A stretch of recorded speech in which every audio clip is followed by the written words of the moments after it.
oğlum. Akençeden korkkanmı?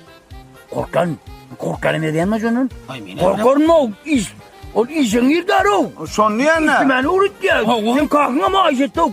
Uğrat Behmet'e uğrat diyenden gidip gördü usul adamlar o. Hava. İstemeli o. İstemeli. Aydı mı maydı bile nok diyemeyecek.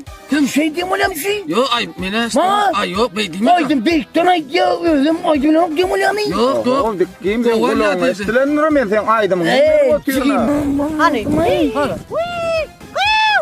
Yok baba bu. Ay ne? Takliyamay. Ay Gel, sen gördüm. gördün, Ay gördün. gördüm gel ya. Hadi. Geliyor gel yesin. Buyurun Ana bakalım. bol yürü. Yarım çok şunu ölmeyelim oğlum. Yürü bol. Men var ya yine bir başka. Hal talik geleyim. Böyle.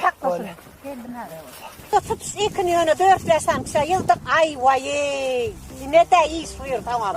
Kabriyan ağırda mı? Ağırda mı? Oho! Yegen de tüvölümü. Sen geldin mi? Ay bol aytır. Kovma ya deyler. Ay ne? Tüvölümü ses koydu. Arma oraya. Ağırdattın ama. Arma kıydılar. Bunu komik yok. Ulan geldi değil mi? Deri onun kantanı resmi boşa. Hava ırışlarımı da maytı kome eder dedi. Hadi yeger. Hadi. Yeri.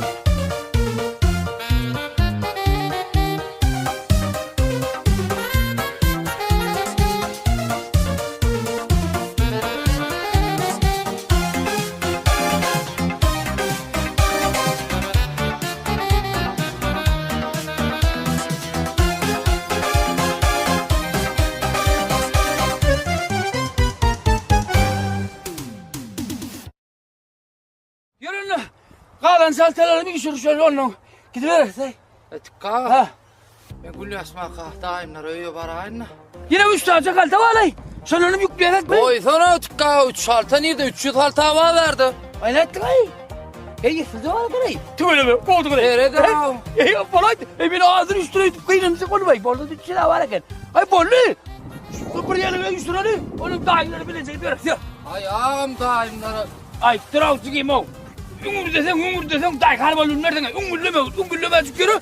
Benim şu umurleme çıktay harbalın var. Kendi canım umurlu hala ya nerede şu kaptanın kendi umurlu bolma nerede?